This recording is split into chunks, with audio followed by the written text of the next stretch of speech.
ก็ขอยกมือ10 นิ้วกราบนบนอบน้อมยังพระติรัตนแก้วเจ้าตั้ง3 ประการอันมีพระพุทธพระธรรมพระสงฆ์อันเป็นสรณะที่เปิ่งที่เคารพนับถืออันสูงสุดในชีวิตกราบคารวะแทบใต้ไวสาปารมีธรรมพระมหาเถรานุเถระเจ้าคณะพระสังฆาธิการภิกขุสงฆ์สามเณรจุตนจุองค์โดยความเคารพเจริญสุขเจริญปรญาติโยมศรัทธาสาธุชนพุทธบริษัททุกท่านก็ขอน้อมต้อนรับทุกท่านเข้าสู่รายการมรดกธรรมกำเมืองและสาระธรรมกำเมืองต่างสถานีวิทยุกระจายเสียงพระพุทธศาสนาแห่งชาติและสังคมคลื่นเพื่อการศึกษาพระพุทธศาสนาและวัฒนธรรมคลื่นพระพุทธศาสนาและจริยธรรมส่งสัญญาณกระจายเสียงจากสถานีวิทยุวัดฝ่ายหินตำบลสุเทพอำเภอเมืองจังหวัดเชียงใหม่ในระบบคลื่นความถี่ FM 104.50 เมกะเฮิรตซ์สถานีวิทยุคลื่นพระพุทธศาสนาและจริยธรรมในความอุปถัมภ์ของมูลนิธิพระบรมธาตุเจ้าดอยสุเทพ กระจายเสียงในระบบคลื่นความถี่ FM 96.0 เมกะเฮิรตซ์ตลอดจนสถานีวิทยุชุมชนเสียงต่ำสายห่อกระจายข่าวตามวัดตามวาตามหมู่บ้านต่างๆพร้อมกันนี้ก็ยกมือ10 นิ้วกราบถวายความเคารพและขอเจริญปรกับญาติโยมกับครูบาอาจารย์ท่านเจ้าพระเจ้าประสงค์องค์เนรสาธุชนญาติโยมที่ได้ติดตามรับชมรับฟังต่างเฟซบุ๊กไลฟ์ของวัดวังสิงคำตำบลประแดดอำเภอเมืองจังหวัดเชียงใหม่รายการนี้ดำเนินโดยกล่าวกับผมอัตมภาพพระครูวิสิทธิ์ศิลาพรเจ้าคณะตำบลป่าแดดเจ้าอาวาสวัดวังสิงคำตำบลป่าแดดอำเภอเมืองจังหวัดเชียงใหม่เป็นผู้ดำเนินรายการตำบลป่าแดดอำเภอเมืองจังหวัดเชียงใหม่เป็นผู้ดำเนินรายการตลอดจนก็จะได้นำเอารายการธรรมะตลอดจนไม่ออกศรัทธาสารธรรมมาอูมาจากับปออกไม่ออกศรัทธานาบุญทุกท่านวันนี้ครูบาอาจารย์มากันหลายเนาะท่านเจ้าอาจารย์พระครูรองเจ้าคณะอำเภอเมืองละปูนวัดสันป่าไฟกราบหลวงพ่อสาธุครับผมนอกจากนั้นก็มีโยมอรพินใจทิกรเนาะกำลังเข้ามาถวายความเคารพหลวงพ่อวัดดอนใจตาหัวเนอ ก็ต้องขอประทานอภัยสู่มาอภัยครูบาอาจารย์ญาติโยมตั้งแต่เดือน12เพ็งเป็นต้นมาก็บุบโผบแบมหายไปพ่องไม่ได้มาพบมาปะก็เนื่องโดยดังที่ได้แจ้งไปศาสนกิจต่างคณะสงฆ์พ่องงานต่างวัดต่างวาพ่องภายโพดภายใยบุญญาติโยมศรัทธาพ่องก็เลยไม่ได้มาจัดเป็นณช่วงนี้ก็เตรียมงานกฐินอย่างที่อาจารย์ครูวันนะงานมันนัก มันจะเป็นนักตัวแล้วก็นักตัวก็ต้องขอสู่มาอภัยครับทุกท่านที่มาได้มาจัดมาอู้มาจากันวันนี้ก็โอกาสงามยามดีตะวาก็สแตนบายปรากฏว่าสถานี104ก็มีการถ่ายทอดงานกฐินทางสถานีคลื่น96ก็มีการถ่ายทอดอย่างก็ประกวดปูจานขึ้นเต้าตังสี่ ก็เลยไม่ได้จัดไม่ได้ปะกัน วันนี้มาแถมคอมพิวเตอร์เครื่องทรงกลางลุกำลังหารหัสเข้าพาสเวิร์ดอย่างกระบอก ท่านอาจารย์พระครูสมุวิสุวัตบอกว่า มันเข้าไปได้ก็เลยใจโทรศัพท์มือถือเครื่องน้อยไลฟ์สด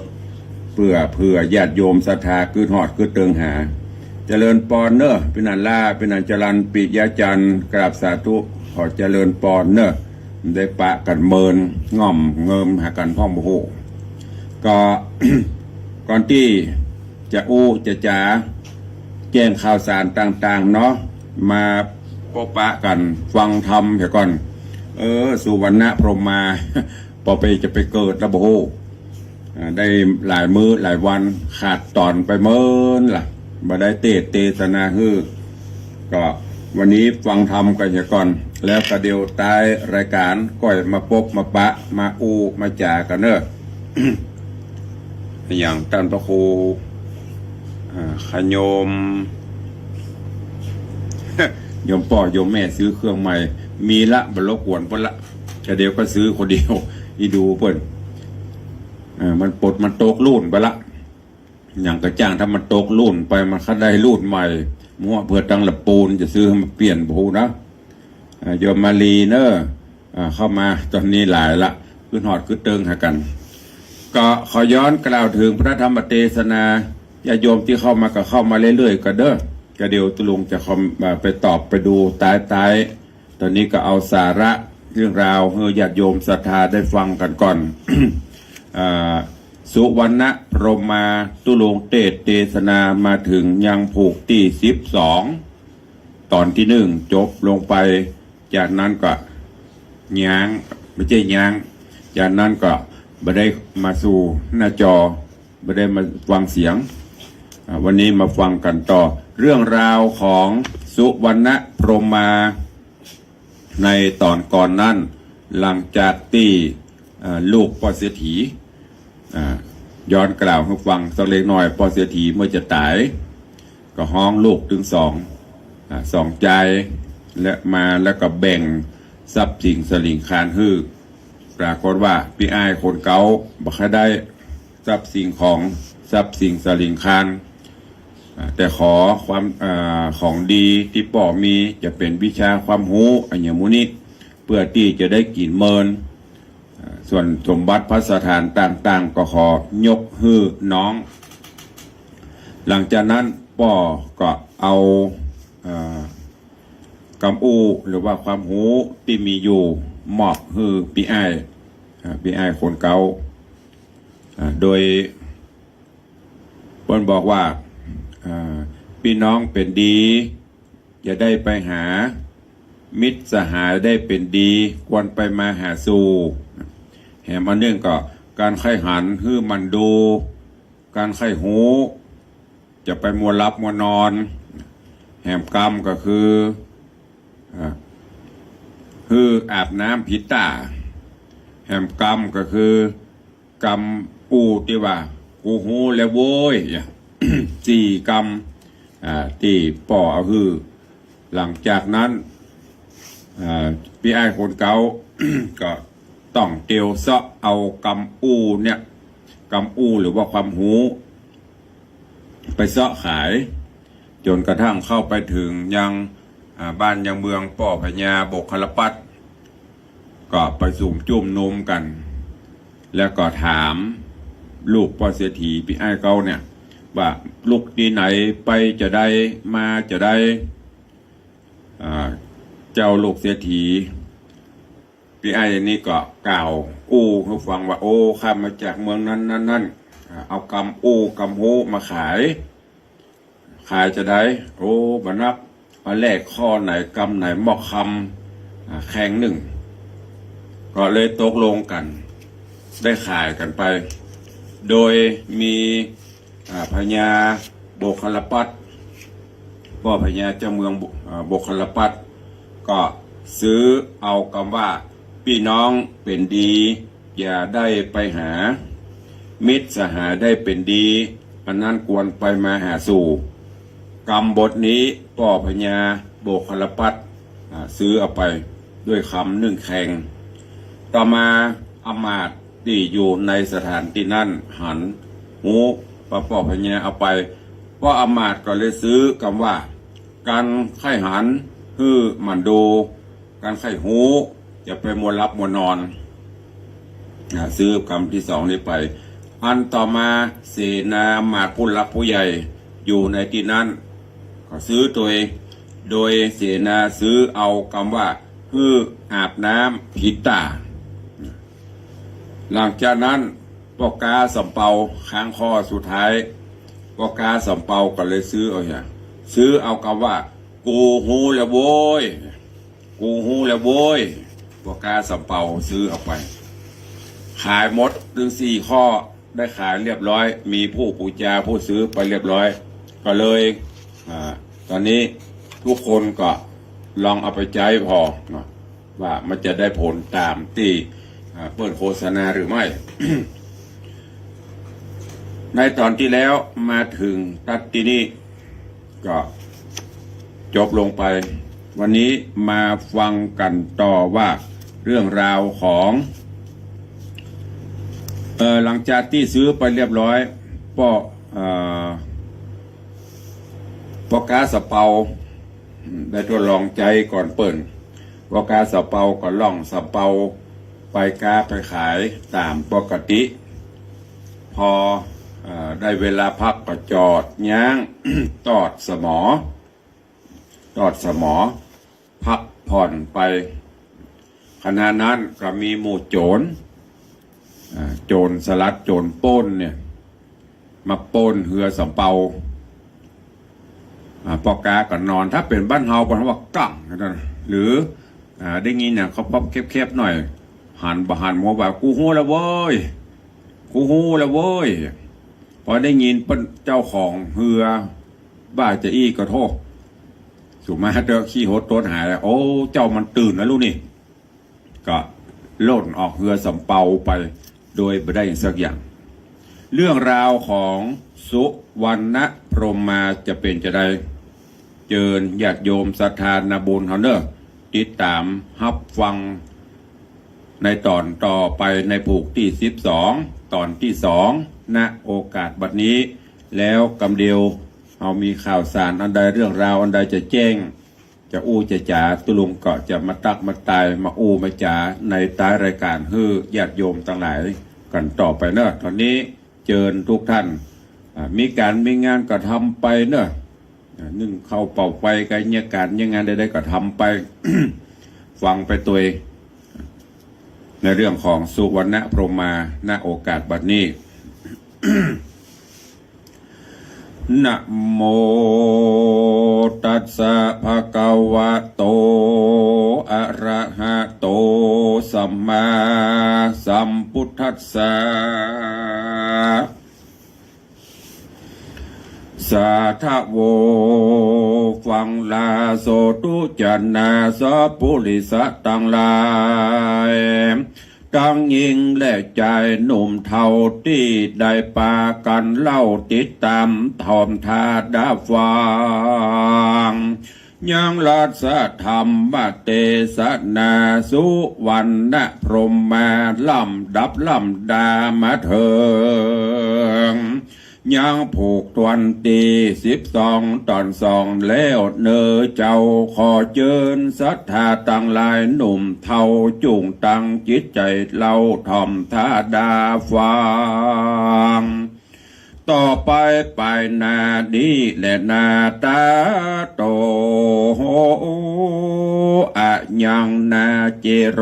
อตินจะนุโคเตสิปะเอวังปุจิอาสามิจินโตสิโสละปฏิลำดับนั้นไปนะ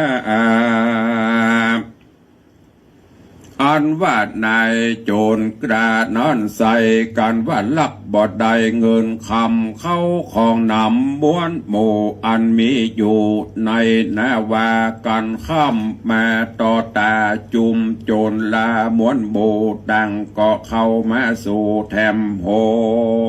นการว่าหมู่โจรมาหอดจะจักเข้าสอดแยมใด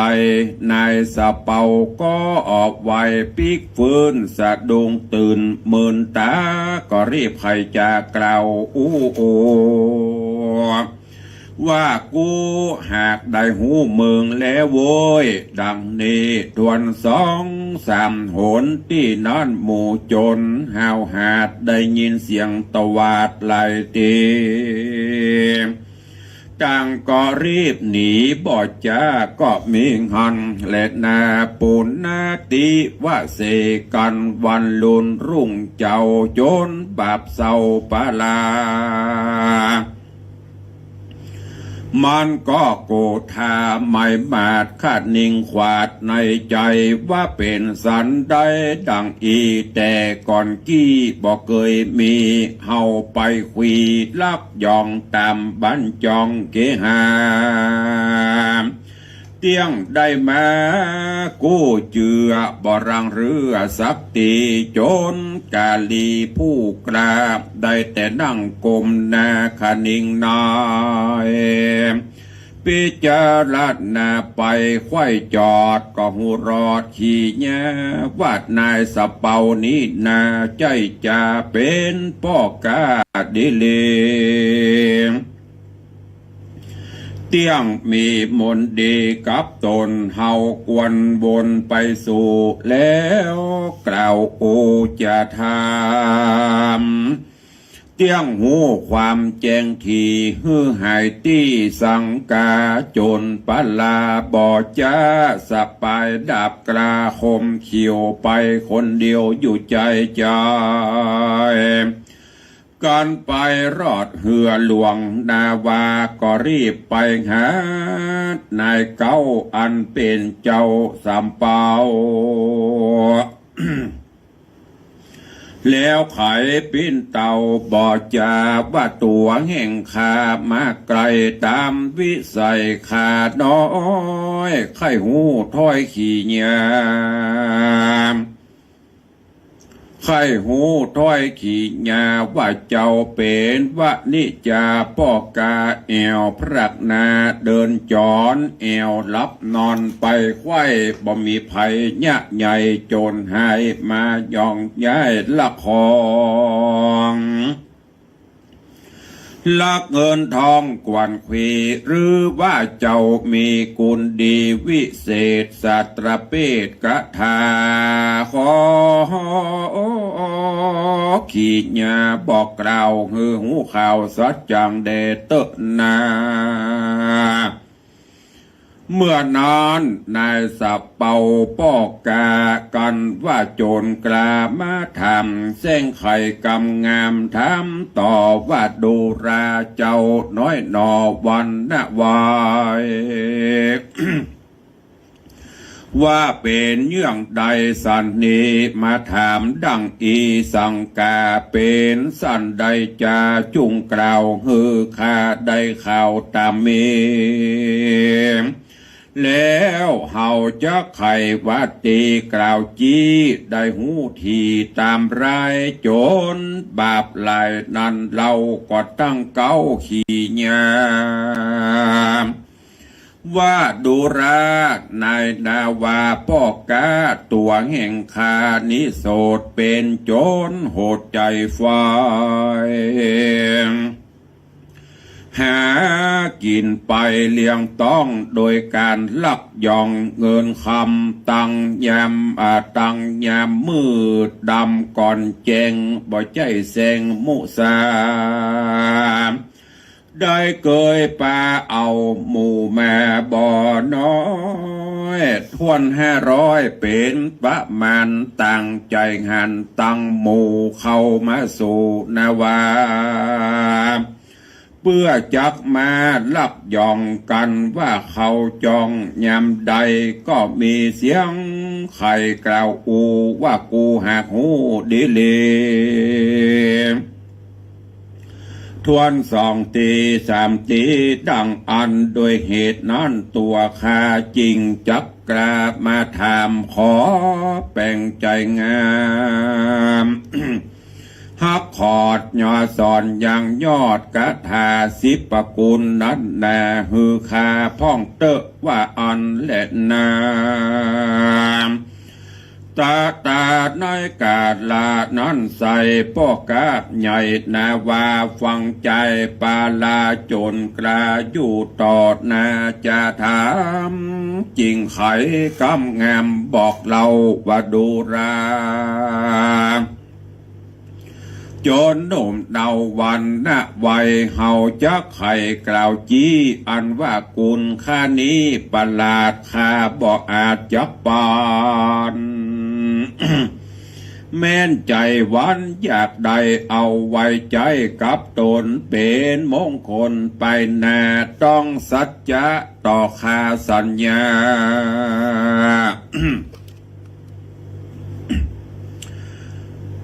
สัจจะบานใจมันว่ากันเหียนมนนั้นเอาไปจักกะตำใดก็แล้วบอกกราดแกล้วจากศีลธรรมจนใจดำหาวหาดฟังโอกาสขี้ยาแห่งนายนาว่าเหือกวางจริงกล่าวอ้างจะไขว่าแม่นตัวข้าเหียนไปมนเวทสัตรเปตกระทา ตัวข้านี้หน้ามออ่อนน้อยตั้งโจร500มวลหมู่อันพร้อมน่าอยู่หลายหลากจับปากรละจากตังหายปิกปอกใหม่ตังดีศีล5มีหักษาและนาที่นอนในสะเป่าปอกกาฟังจนกลาสัญญาก็เอาน้ำมาใส่ถาดแล้วยังหลังแล้วยังหยาดลงมือเจ้าบุญลือปอกกาก็บอกสิน5เจียงคานอันว่าโจรใจงานบาปใบก็รีบหับศีลไว้ดีลีแล้วก็เฮียนมนดีอาจกลาบได้จ้าบัดเดียวแล้วรีบเร็วคืนสู่ยังที่อยู่แห่งตนแล้วก็เรียกหมู่โจร500จี้แจงถอยขี้ยาอันโตโหนได้ไปหาปอกกาว่าได้ฮับสิน5กับตัวใจยินกลัวบายสู่ตั้งลายทวนนาจุงฟังคาเตเนออย่าได้เผลอลักย่องอันเป็นจ้องป่าวายเจ้าจนในอัตกลาก็สอนศีล5จุคนสอนตั้งเวทมนต์กุลใหญ่พร้อมเสียงควายจูประการโจรใจงานบ่อน้อยทวน500มวลหมู่มีศีลอยู่กับตัวต่างปากันกลัวพันยานเข้าสตานอเวจีต่างบอดดีบาใบก็ละไว้นี่ไกลตั้งใส่ใจตั้งก็มาใส่ใจตั้งทำมีศีลจำบ่ขาดบ่ประมาทย่อตานได้สำราญจื่นจ้อยที่นันคนใหญ่น้อยยิ่งงายิ่งใจ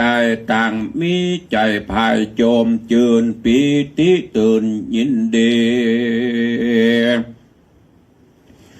ย้อนโจรกาลี500บ่จองหอยเบียนโตนั่นแหละนาทีนี้จักจาวันนาจะเล่าถึงอย่างเจ้าสุรเสนาเกาเสนาเท่าผู้นั้นใส่อันใดซื้อกำหูไว้ดีเลยกำหูนั้นว่าหืออาบน้ำพิษตาวัง ฮืออาบน้ำพิษตานันเราแล้วก็ไต่เต่าคืนสู่ยังตีอยู่แห่งตนเป็นมงคลไปนาอยู่เนิ่นจ้าเดินนานก็มีซึกหันมาภาพจับคำราพระโจรโยกรีปนมวนหมู่จอดยังอยู่แดนเมืองเต้าบนเรืองยศอาจได้หูขวาดขี่แย่ว่าเสกนี้นาบ่อใหญ่จะบ่อใหญ่กวนจักไหลนี่ไกลบ่ฮือไกลปุลีเต้าผู้มี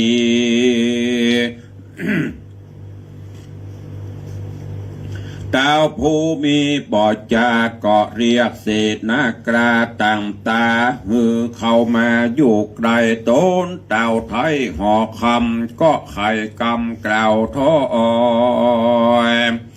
มีบ่อน้อยหลายประการว่าบ่อนี้ซึกหันใจหยาบจักมาภาพปุลีเจ้าเมืองมีน้อยใหญ่จักเดือดไม่เครื่องใจเจ้าจงไปอย่าจ้าไล่ศึกกลามันนีริมหิมคิลีป่าไม้ข้างดอยใหญ่ผาจานเจ้าห่อจานยศใหญ่ก็ถอดแหวนใส่วงงามเพชรเกี้ยวจามมายศหยาดรัศมีอาจเอาใจดูงามใส่จ้าไอจ้าหากมีก้ากวนเมืองเต้าบนเรืองถอดแหวนแล้วก็เอา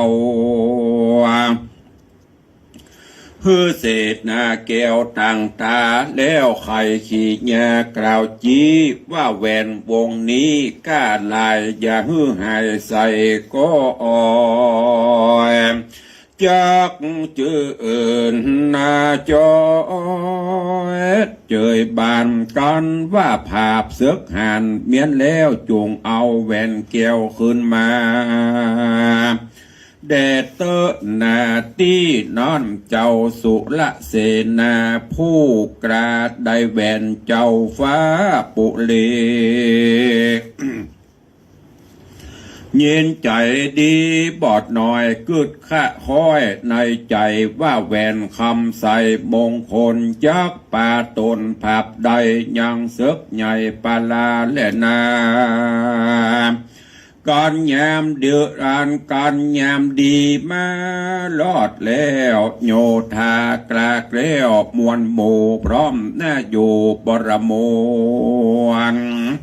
กาละกวนมาไข่เศษนาใหญ่ต่างตาก็นำโยธาบอดน้อยทวนปัน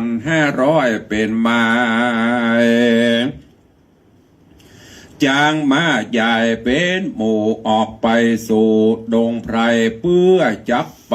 รบหาบคาเสกหยาบแดนไกลกันข้ามนาย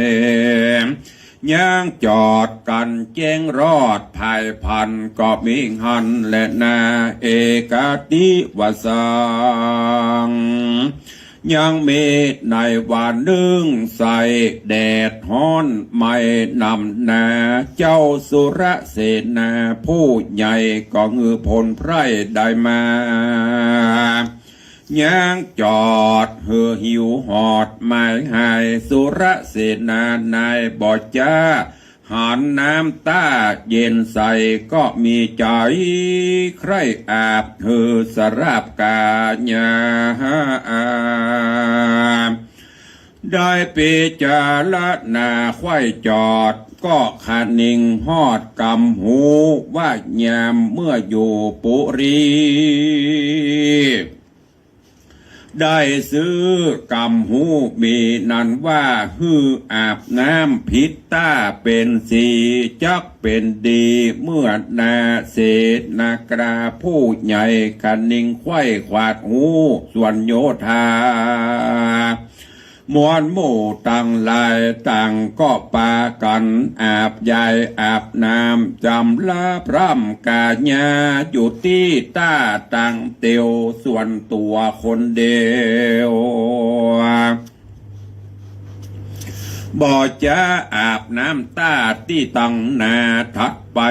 ก่อนจักลงไปสะก่อนจักลงน้ำใส่นั่นใส่ก็ถอดแหวนไว้ลงวางตี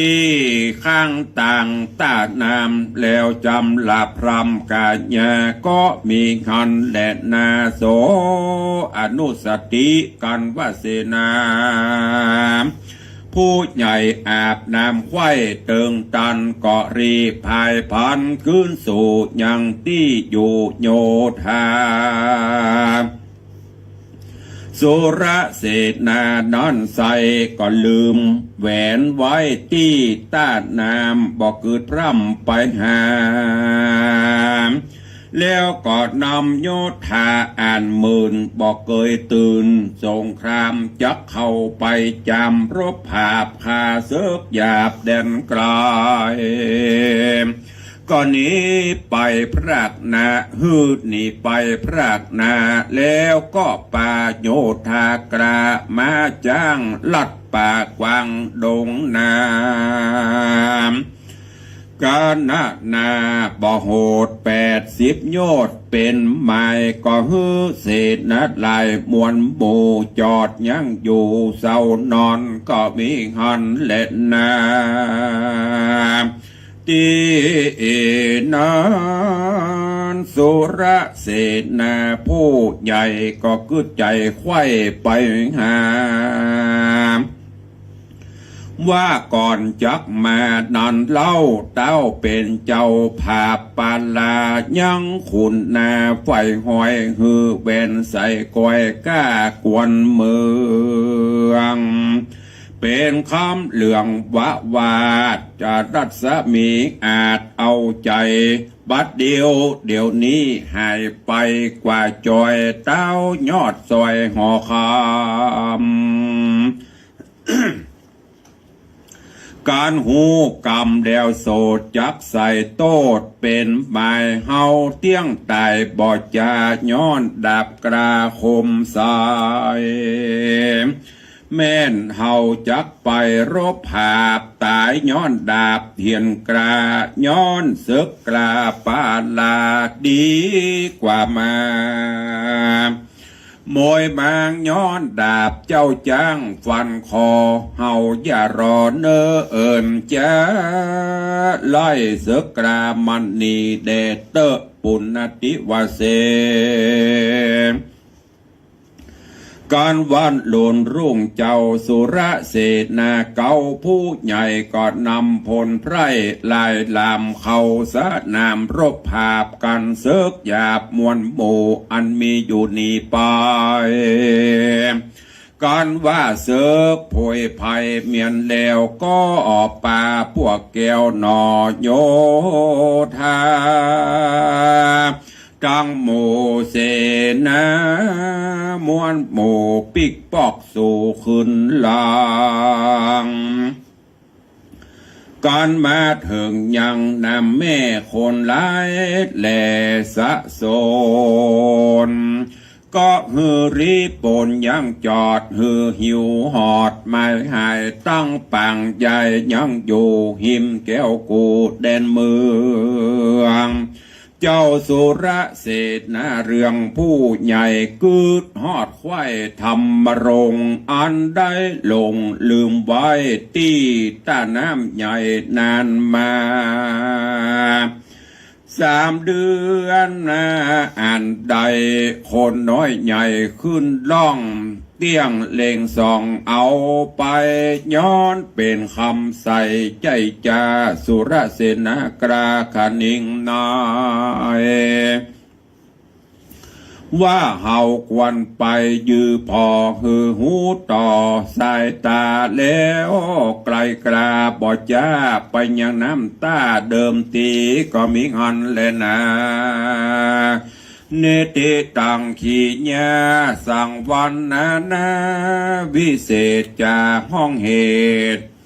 สุวรรณพรหมาผูกทวน12ไขตำนองไปแล้วปางเมื่อเศษนาเกี่ยวผู้ใหญ่ลืมแหวนบอยที่ตานำเนินเหลือลำนำนาจักได้จากร้อยกราดหรือชีวิตขาดสันไดอดฟังไปต่อแทง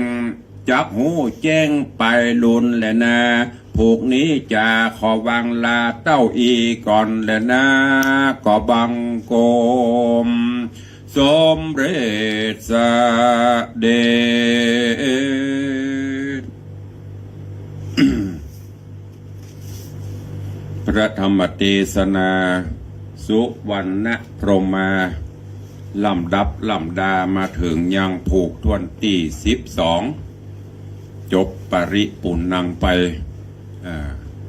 กำอูกำจากำหูที่ซื้อไว้จากลูกเกาปอเสียทีที่ไปขายดังที่ได้แจ้งไว้แต่ต้นแต่ละท่านแต่ละคนที่ได้ซื้อไว้ตอนนี้ได้เอามาทดลองใจประเดิมแรกก็คือปอกาสเปาปอกาสเปาซื้อเอากรรมที่ว่ากูหูแล้วโว้ยกูหูแล้วโว้ยหลังจากที่ได้คนละครแล้วปอกาสเปากลับไปกาไปขายได้หล่องต้องเตียวตามตังสเปาคำไปจนกระทั่งไปจอดไปพักย่างแล้วก็มีโจรสลัดโจรปล้นขึ้นมาปล้นบนเรือสเปาขณะที่ปล้นที่เตียวมันหลายคนเนาะหนึ่งอย่างปอกาสเปาก็ถ้าจะหมอกสลืมสลือก็เลยก็มากูหูแล้วเว้ยกูหูแล้วเว้ยพอได้ยินหมู่โจรได้ยินอีกกับต่างคนต่างกับเปอะคนตีคนต่างวิทย์ลุ่มลำลงเรือสเปาไปขานพอเวลาประหารบดีโจรสลัดก็ยังมาแล้วใจมันหูได้จะได้ทดลองเป็นครั้งที่2ขึ้นไปแถมไปแหบรอบ1พอกาสเปาก็บอกว่ากูหูแล้วเว้ยกูหูแล้วนะเห็นเนาะถ้าจะว่าจะนะคำนี้กับบ้าไหวเฮ้ยพวกกาสะเปาหูคิงหูตัวโจรกับปากันวิทย์ลงเรือสะเปาไปหมดจนกระทั่งลุงสังหรือว่ายามควายดีมาสว่างสวายชัดแจ้งหัวหน้าโจรก็มาแล้วใจว่าเขาเป็นหัวหน้าโจรมาเสาะว่าหาป้นเลี้ยงลูกน้องมาจนปะโทเขี้ยวปงเงาะเขี้ยวปงแง่มนะกับเมืองเขานะก็บอกเกยพระธาตุสักเตื้อคนนี้จะได้ว่าขึ้นไป2 เตื้อ 3 เตื้อก็บอกพลานพระธาตุพลังเปิ้นหูเจ้าตัวมันหูมันมีดีอะไรอย่างเพราะการสเปาคนนี้จะต้องมีอะไรอย่างดีสักอย่างก็เลยไปถามปอกาสเปาเมื่อที่ตั้งใจถามว่าท่านมีดีอะไรอย่างจากใจนะปอกาสเปาก็ยังไม่แน่ใจท่านมาถามไม่ท่านเป็นไผกำนั้นโจรก็เลยแจ้งเลยบอกตามความเป็นจริงว่าเขาเนี่ยเป็นโจรปล้นวันนี้ยอมรับสารภาพโดยไม่ได้ปิดบังเนอะบอกความจริงความซื่อให้ฟังหมดว่าเขาเป็นโจรสลัดโจรปล้นเนี่ยสาเหตุที่มานี่ก็คือปลาลูกน้องมาปล้นบนเรือสะเปาของท่านนี่ 2 เตื้อ 3 เตื้อบ่สำเร็จตั้นหูตัวตลอดหูแล้วเว้ย ตั้นมีดีอันอย่างกะเขาแบ่งเขาปั่นหรือของเตอะว่ากาสะเปาก็บอกว่าอันแบ่งปั่นนั่นบัญญัติแบ่งได้แต่ว่าของดีของข้านี่มันมีครูบาอาจารย์ถ้าตั้นฮับไปแล้วตั้นจะต้องมีศีลมีธรรมมาสร้างความเดือดร้อนคือคนอื่น บะเบียดเบียนชีวิตสัตว์พูดง่ายๆก็คือมีศีลมีธรรมอย่างน้อยก็ศีล5อีเตอะปอกโจรสลัดก็โอ้ดีเขาจะลองต่อไปนี้ เฮาฮื้อคำมั่นสัญญาจะปาลูกน้องเลิกเป็นโจรจะตั้งตนฮื้อเป็นคนมีศีลมีธรรมจะย่างมดจากนั้นปอกาสะเปาก็มอบกำกำหูที่ซื้อมาหรือว่าเวทมนต์คาถาถ้ามองทำกรรมพอทำกรรมก็คือรับธรรมคำสอนที่จะได้น้อมนำไปประพฤติปฏิบัติไปโจรตึงหลายฮับไปแล้วก็ย้าง ตอนนั้นมาก็เปิดก็กาขายลายหล่องต้องเตียวสบายบ่มีโจรมีอย่างมาเพราะโจรก็เลิกเพราะว่าหูว่าชีวิตเฮาชีวิตเปิ้นต่างก็ฮักก็หวงเข้าของสัมปติบอกว่าของเปิ้นบอกว่าของเฮาต่างก็ฮักก็หวง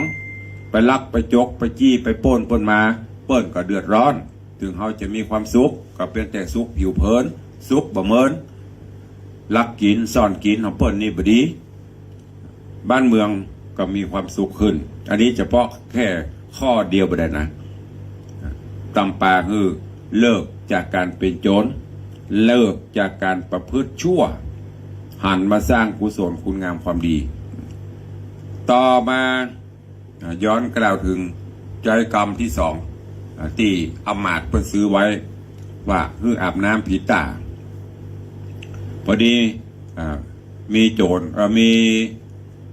ข้าศึกมาเบียดเบียนบีทาบ้านเมืองป่อพญาก็สั่งอำมาตย์ให้ออกไปป่อพญาก็อำมาตย์ก็ปฏิบัติตามป่อพญาก็เอาแหวนให้วงหนึ่งคืออำมาตย์เป็นจริงปลอบใจว่าแหวนนี้มีกล้ากวนเมืองเนอจะไปหื้อหายเอาไว้กับตัวป้องกันตนป้องกันตัวถ้าปีกมาก็เอามาคืนอำมาตย์ก็เอาแหวนใส่นิ้วได้เลิกผ่านนาทีเลิกงามยามดีกับปาเหล่าเสนาอำมาตย์ออกไปลบทับจับซึกพอลบทับจับก่อนไป ไปถึงตาน้ำของศึกฮ้อนก็เลยคือเสนาอำมาตย์ได้พักอาบน้ำอาบท่าคลายฮ้อนจิตใจใจใบเบิกบานฮึกเหิมแต่ว่าอำมาตย์พวกนี้เอากรรมที่ซื้อไว้ว่าอาบน้ำผีตาก็คือจะไปอาบที่เดียวกันแบ่งกันไปอาบเสนาอำมาตย์ผู้ใหญ่นี่ก็เลยลูกน้องอาบตานี้ตัวเก่าไปอาบแหมตาหนึ่ง ขณะที่จะอาบน้ำก็ถอดแหวนกำเมืองบอกเก้าปะอุ้ยมันเขาปอบไปเจ็ดปอบผีกะนะอันนี้เป็นกำเมืองแต่ก่อนเพราะว่าปอบอย่างเข็มขัดที่มันสายห้างแหวนเพราะเขาปอบสร้อยข้อมือเปิ้นห้องกำไรมือก็ถอดแหวนออกวางไว้แล้วก็เล่นลงไปอาบน้ำเสร็จด้วยความหีบความฝังลืมแหวนกับฝังมาปาเสนาอำมาตย์ไปเปิดไปไล่อริราชศัตรูพอไปถึงใกล้จะตีโอลูบนิ้วมือลืมแหวนไว้ติดตาน้ำปุ่นแต่ก็บ่แสดงอาการกิริยาใดๆยังนำปาข้าศึกยังนำปาลูกน้องปราบปรามอริราชศัตรูไล่ข้าศึกจนปล้นบ้านปล้นเมืองไปพอโจรไปข้าศึกไปเรียบร้อยก็ย้อนปิกบ้านปิกมันก็มาสู่ต้าเก่าก็ให้ลูกน้องลงไปอาบน้ำชำระเหือใครหลังจากที่ปราบปรามข้าศึกมาละตัวเก่าก็นึกว่ากูอาบน้ำตาปุ่นเมื่อคราวตอนไปลืมแหวนไว้ตอนนี้ถ้าจะอยู่ก็ฝังไปลูกน้องอาบตานี้ตัวเก่าก็ไปตาที่เคยอาบแล้วก็ไปเสาะหาแหวนปรากฏว่าอยู่ที่เดิมไม่ได้มีภัยมายิบมาย่งเพื่อนคายย้ายปันซักตีอันนี้ญาติโยมทั้งหลายเขาก็ ทำเพื่อได้หันเลยว่าอยู่กันหลวงหลายเนี่ยมันจึงมีเป็นธรรมดาแม้กระทั่งยังไปทัศนศึกษาไปแอวหั่นแอวนี่ถามตุลุงว่าถ้าไปหลายตุลุงมาห่มเนาะมันค่อยไป มอกปอมอกดูแลกันทั่วนี่ดีกันถ้ามันลายล้ำกว่าจะเนี้ยเตื้อลืมมันนั่นลืมมันนี้แล้วอย่าหวังจะได้คืนมันต้องไปถามไผมันถึงได้โดยสัญชาตญาณหาแซบอันนี้ ห่างเหินจากหมู่จากฝูงนี่เถอะพูดกันง่ายๆจะไปอยู่กันหลวงหลายอยู่เป็ดตีเป็ดตังอาบน้ำผีตาถ้าไปอยู่กันหลวงหลายก็เดียวถึงมาละสุมหัวกันเล่าหั่นเล่านี่บ้านเฮาอยากให้อยู่แบบไม่ใช่โดดเดี่ยวนะอยู่แบบพอเพียงหลายล้ำกับบดีบหลายกับบดีอันนี้เป็นต้นกำลังมาถึงกำอู้ที่สองเนอะเดี๋ยวก้อยฟังกันต่อว่ากำอู้ต่อไปไผจะได้ใจไผจะเป่าทดลองใจแล้วจะบังเกิดประโยชน์จะได้พ่องก้อยติดตามฟังกันในผูกที่13เป็นลำดับไปเข้าสู่โหมดท้ายรายการวันนี้มากันหลวงหลาย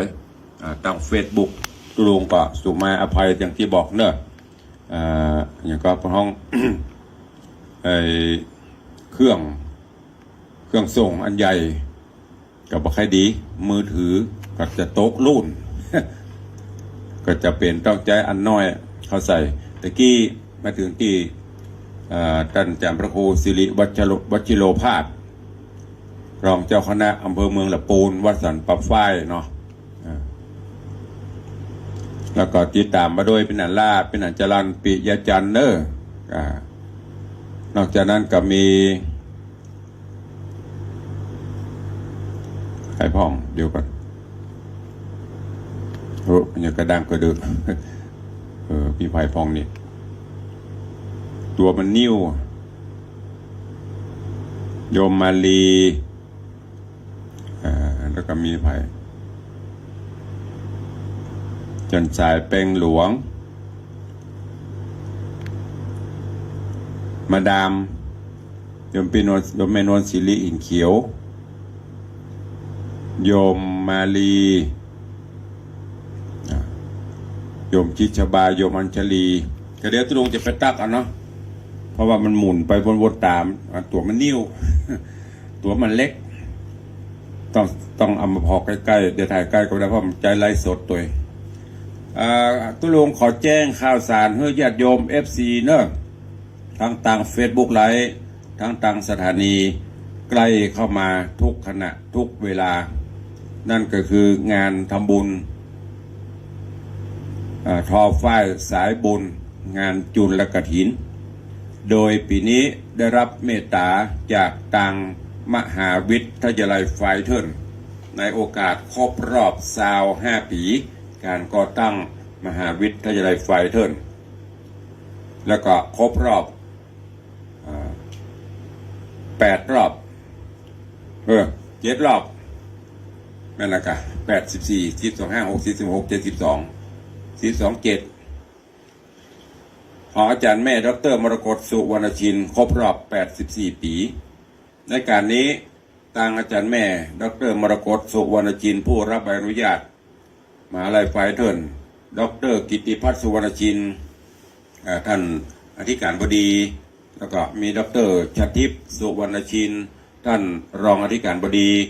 มหาวิทยาลัยไฟเทิร์นครอบครัวสุวรรณชินร่วมกับคณาจารย์อาจารย์นิสิตนักศึกษาบุคลากรต่างๆของทางมหาวิทยาลัยฟาอิสเทิร์นก็จะได้ร่วมกันทำบุญถวายจุลกฐินร่วมกับสายบุญญาติโยมศรัทธาสาธุชนทุกสายบุญเพื่อนำปัจจัยสมทบทุนในการก่อสร้างกุฏิสงฆ์องค์หลวงของวัดวังสิงห์คำที่จะได้ประกอบพิธีในวันที่8 พฤศจิกายนนี้กำหนดการทำบุญช่วงนี้ก็เป็นช่วงเตรียมการทั้งที่วัดและที่มหาวิทยาลัยไฟเทิร์นสนามบินต่างพูนประกาศเตรียมสถานที่ตั้งวัดนี่ก็เตรียม ไปจนถึงวันที่6 พฤศจิกายนตั้งแต่ภาคเจ้าบ่า8 โมง 9 โมงไปต่างช่างผู้ที่รับผิดชอบในการ ต่อฝ้ายต่อผ้าอย่างพวกก็ทำพิธีคำประกอบการบั่นฝ้ายต่อฝ้ายไปในภาคค่ำของวันที่6เวลาประมาณ5:09 น.จะได้ประกอบพิธีบวงสรวงเทพาหักว่าเทพไทยเทวาอาหักต่างๆเพื่อบอกกล่าวเล่าขานเจิญเปิดมาโมทนาบุญและเป็นสิริมงคลกับเจ้าภาพกฐินกับมหาวิทยาลัยหลังจากนั้นก็จะได้ประกอบพิธีประธานในพิธีและผู้ร่วมพิธีเก็บฝ้ายใส่พานแล้วก็จะได้แห่ฝ้ายจากสถานที่ปลูกเข้าสู่มณฑลพิธีจุดเทียนธูปบูชาพระรัตนตรัยไหว้พระสมทานศีลพระสงฆ์9 รูปจะได้เจริญพระพุทธมนต์สมโภชฝ้ายเพื่อเป็นสิริมงคลแล้วก็จะได้มอบฝ้ายให้กับทางเจ้าหน้าที่ผู้ที่ประกอบพิธีกรรมในด้านการปั่นกันกรอกันเย็บกันย้อมกันทับต่างๆไปตามกระบวนการในส่วนต่างนี้ก็จะมีมหรสพสมโภชจนไปถึงประมาณเที่ยงคืนจะมีการกวนข้าวทิพย์ความมัทุปยาตไปตามลำดับจนเสร็จสิ้นกระบวนการตั้งแต่ต่อเสร็จแล้วก็ตัดเย็บย้อมทับเป็นจีวรเป็นไตรเสร็จเรียบร้อยในวันที่7ก็ประมาณ8 โมงครึ่งก็จะได้เคลื่อนขบวนอัญเชิญเอาผ้าไตรกฐินและบริวารกฐินทั้งหมดเคลื่อนขบวนจากมหาวิทยาลัยไฟเทิร์นออกจากมหาวิทยาลัยมาก็มาถึงที่4 แยกสนามบินเลี้ยวขวาล่องไปโดยถนนสายเชียงใหม่หางดงเชียงใหม่สัปตองมาจนถึง4 แยกเสมิงก็จะเลี้ยวซ้ายเข้าสู่ถนนสายวงแหวนรอบ3มาจนถึงที่ขัวหรือสะพานตาเมอิฝั่งตะวันตกก็จะเลี้ยวขวาลอดปืนหัวล่องไปจนตามถนนสายหินปิงจนถึงวัดวังสิงคำหลังจากมาถึงวัดก็จะได้ตั้งขบวนปรับขบวนแห่เข้าสู่วัดเมื่อเข้าสู่วัดแล้วก็จะได้ประกอบพิธีไหว้พระสมทานศีลจากนั้นก็จะมีพิธีสืบชะตาให้กับเจ้าภาพกฐินก็เจ้าภาพประธานวางศิลาฤกษ์ร่วมกับศรัทธาสายบุญทุกท่านจบเรียบร้อยจะได้ประกอบพิธีทอดถวายกฐินแล้วก็ถวายภัตตาหารเพลร่วมรับประทานอาหารร่วมกันก็เป็นเสร็จพิธีทำบุญทอดกฐินในวันที่8จะเป็นวันประกอบพิธีวางศิลาฤกษ์ปฐมฤกษ์เบิกฟ้าในการก่อสร้างกุฏิสงฆ์องค์หลวงซึ่งก็จะได้ประกอบพิธีโดยคณะญาติโยมศรัทธาคณะท่านเจ้าภาพถึงมวลกันอยู่ประมาณ9 คณะร่วมกับศรัทธาสายบุญซึ่งอันประกอบไปด้วยหลุมประธานหรือว่าศิลาฤกษ์ประธานก็จะมีอาจารย์แม่ดร.มรกตสุวรรณชินดร.กิติพัฒน์สุวรรณชินดร.ชทิพย์สุวรรณชินพร้อมกับคณะเลิกที่2หลุมที่2ผู้วางก็จะประธานประกอบพิธีวางก็คือยมป่อคำมูลแม่บัวคำตันฟูพร้อมครอบครัวหลุมที่3หรือว่าเลิกที่3ก็จะมีคุณโยมยุทธตั้งตรงศักดิ์คุณโยมสุทธินีตั้งตรงศักดิ์โยมนิธิตั้งตรงศักดิ์นางสาวนิชาตั้งตรงศักดิ์นางสาวนิชมนตั้งตรงศักดิ์และคณะหลุมที่หลุมที่4หรือเลิกที่4ผู้วางประกอบไปด้วยโยมแม่อำไพกองราชพร้อมครอบครัวคุณโยมณรงค์โยมอำพรมูลศรีพร้อมครอบครัวบ้านแม่คือดอยสะเก็ดเลิกที่5ก็มีโยมพ่ออาจารย์บุญมาโยมแม่ตุนแก้วทาคำแปงท่านผอ.ถนอมอาจารย์จิตตาทาคำแปงพร้อมครอบครัวก็จะได้ประกอบพิธีวางเลิกที่6 หลุมที่ 6 ก็จะมีมิสเตอร์เอาจีเคอร์พร้อมครอบครัวมิสเตอร์เอายกเข่งพร้อมครอบครัวแล้วก็มีคุณโยมทองพูนเอาพร้อมครอบครัวโยมเฟยพรพิงพร้อมครอบครัวโยมอรพันธ์กุลนาพร้อมครอบครัวโยมนางสาวอัญชลีกุลนาพร้อมครอบครัวโยมมาซามิชิโอโนะพร้อมครอบครัวโยมพันนิกาโอโนะพร้อมครอบครัวเลิกที่7ศิลาเลิกที่7ก็จะมีคุณโยมแม่ครูจุฑารัตน์สมบัติพร้อมครอบครัวญาติพี่น้องคณะศิษย์แล้วก็มีเลิกที่8มีคุณโยมคำล่าสรีจากประเทศลาวเลิกที่9มังกละมงคลก็มีโยมพ่อเลี้ยงธนวัฒน์โยมแม่เลี้ยงทัดพิชาสุสิงคำพร้อมครอบครัวญาติพี่น้องทั้งหมดทั้งมวลร่วมกับสาธุชนญาติโยมปอออกไม่ออกทั้งหลายประกอบพิธีแปลงกุฏิสงฆ์องค์หลวงหลังใหม่เนอะอันนี้เป็นในวันที่8เพราะฉะนั้นกับงานก็จะมี6 7 8วันที่6อยู่ที่มหาวิทยาลัยฝ่ายเทินตั้งแต่เมื่อวันจนถึงเมื่อคืนวันที่7ตอดกฐินวันที่8ประกอบพิธีวางศิลาฤกษ์การนี้ตุลุงขอน้อมเชิญชวนญาติธรรมสาธุชนญาติโยมเนอะร่วมโมทนาบุญด้วยกันท่านผู้ใดจะร่วมถวายทานต้นกฐินสมทบบริวารกฐินก็เจริญปอนเจิญได้เนอะตามกุศลและจิตเจตนาหรือจะร่วมในการเป็นเจ้าภาพร่วมกันเป็นต้นที่ตุลุงได้บอกก็ขออนุญาตนำรายชื่อเจ้าภาพเจ้าศรัทธาที่ได้ร่วมโมทนาบุญมาตั้งแต่ก่อนเดือน12เพ็งตุลุงยกยอดมาร่วมกฐินหมดเนอะมีคุณโยมวิมลโยมมัทนาโยมนัทประคันอัมพันธ์1,000 บาทโยมไอรินด้วงสวัสดิ์1,000 บาทโยมแม่เพนศรีอินทจักร1,000 บาทโยมพินันอิสมเตปินหรือว่าพินันอิสม7สีมาก่อนเริ่มร่วมทำบุญ1 ต้นแต่วันซืนมาบวกแถม1 ต้นรวมเป็น2 ต้น 2,000 บาทพ่อสมานแม่จันยาวิชัยอาจารย์โดลชัยยาวิชัยเจ้าแลแม่แตง1,000 บาทโยมแม่จันดีวิสุทธินันท์พร้อมครอบครัวเจดีแม่ครัวแม่แฝกสันทราย 3,000 บาทแม่ประณีพยัคฆ์ไคหพลพร้อมลูกหลานบ้านหนองแต้นสันปะตอง 1,000 บาทแม่หมอพึงพิษสมนาวันถนนจังหวัดลำปางร่วมทำบุญ 1,000 บาทโยมแม่ถนอมศรี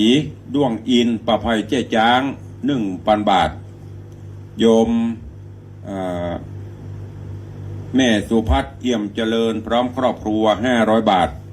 พ่อเท่าพงแม่เท่าบังเอิญบุญชัย 1,000 บาทแม่จินดาบ้านบ่อสร้าง 1,000 บาทโยมสุพรรณีกันทิยะโยมนางสาวทันชนกเมืองมาร้านจิระดีไซน์ปะเป้านอก 1,000 บาทโยมสมพรรัตนังหรือว่าโยมปี้ชิชบาบ้านประเมือด 1,000 บาทโยมเตงจออ่าวโยมเมจันตา 1,000 บาทโยมแม่แสงล่าใจมั่นตำนักเสด็จปู่พระองค์ดำ 1,000 บาทโยมแม่สายทองยอดผ่านเมือง 1,000 บาทโยมสุพัฒน์สุบิน 1,000 บาทโยมธนัญชัยแก้วนิน 1,000 บาทโยมปิ่นหทัยเพ็งดิษ 1,000 บาทนางสาวเบญจรัตน์มหามิตร 1,000 บาทโยมสุรศักดิ์สายงามเมือง 1,000 บาทแม่อำไพกองราช1,000 บาทแม่บัวคำจันแก้ว 1,000 บาทแม่สมศรีพรหมเมืองแม่ยาวเมืองเจียงไฮ้ 1,000 บาทพ่อทวินแม่เป็นศรีทาอ้าย 1,000 บาทแม่ทองทรงศิษย์บ้านแจ่ม200 บาท แม่นิพางามเงินโยมตุลยางามเงิน1,000 บาทแม่บุญด่วนทูลคำ1,000 บาทแม่คุเรือนทองจันที1,000 บาทโยมอนันต์โยมสุรางมาสาประภัยเจ๊จาง1,000 บาทพ่อขาวแม่คำสุขชุ่มพระวงศ์พ่อขาวป้นมือละนี่ป้นหอมมาป้นยังมีชีวิตอยู่นะพ่อขาวแม่คำสุขตอนนี้เหลือแม่คำสุขชุ่มพระวงศ์300 บาทโยมนัทพจน์จักรนรินทร์พร้อมครอบครัวบ้านสลับปีร่วมทำบุญ2,000 บาทแม่แก้วดีเกษมก็สเก็ต500 บาทแม่บัวจันทร์ขวัญศรีวงศ์1,000 บาทโยมกิตติพจน์ลีลวัฒน์พร้อมครอบครัว1,000 บาทแล้วก็มีแม่เรือนมนปิยะจันทร์1,000 บาทแม่เพ็ญศรีสิงหเนตร2,000 บาทแม่ปวรีอินสุวรรณร้านสีนวลปลาสวยงาม1,000 บาทประหลวงประเสริฐไม้ปันแม่เสียจันทร์ปัจจแดง1,000 บาทแม่นงนุชโยธาวังล้านนาซิตี้สันพักหวาน 1,500 บาทนอกจากนั้นก็มีแม่ครูทองเพียรศรีคำฟั่นและคณะหนองตอง 1,000 บาทแม่ศรีพันธ์สุเนตรบ้านร้อง 1,000 บาทคุณโยมสุนางสาวสุวิมลไคเคอร์ 1,000 บาท ป่อไกรเพชรแม่ศรีพันธ์ไครมูลตาเกวียน500 บาทแม่แก้วตาศรีวิชัยป่าหวกเหนือดงบัดดะแม่ลาวเจียงไฮ้ 1,000 บาทแม่บุญอินทเทพแม่บุญปันแม่วิไลชัยวงศ์แม่ลำไย220 บาทแม่ไว้กองแก้วแปลงจันทร์ป่าซักบ้านกลางสันปะตอง500 บาทแม่อรพินใจที่กร 1,000 บาทแม่จันเพนใจคำนายพยุงศักดิ์ใจคำนางสาวพิมดาราใจสุรชัยหนองก้นครุสันทราย 1,000 บาทป้าศรีแม่เพียรใจพนัทบ้านกองขิงอุทิศฮื้อวงศาครญาติป้าอุ้ยแม่หม่อนยติกาวงศาจำนวน 2,800 บาทของภัยตกหล่นเพื่อแจ้งตุลุงเนอะอันนี้ตั้งแต่ก้อนมาแล้วนะก่อนเดือน12เปงล่ะที่จะตานตุลุงก็เลยยกมาฮืบร่วมกฐินใครจะสมทบร่วมก็ได้สำหรับท่านที่แจ้งความจำนงเข้ามาแล้วท่านยังไม่ได้โอนปัจจัยมาฮื้อหรือยังไม่ได้มาหอมเตื้อเมตตาเนอะจะไปฮื้อตุลุงได้ซ่อมเนอะเพราะประกาศไปมันก็จะจดไปรวมตัวใดเกิดมันวิดมันขาดไปตุลุงจะได้ซ่อมนะถ้ารู้ตัวว่าหอมตุลุงละยังไม่ได้โอนหรือเปิ่นเตื้อก็โอนหรือยังไม่ได้มาหอมเตื้อก็เมตตาตัวเนอะใกล้เข้ามาละใครจะให้จะหอมใครจะห่วมบุญกุศลตามเจตนา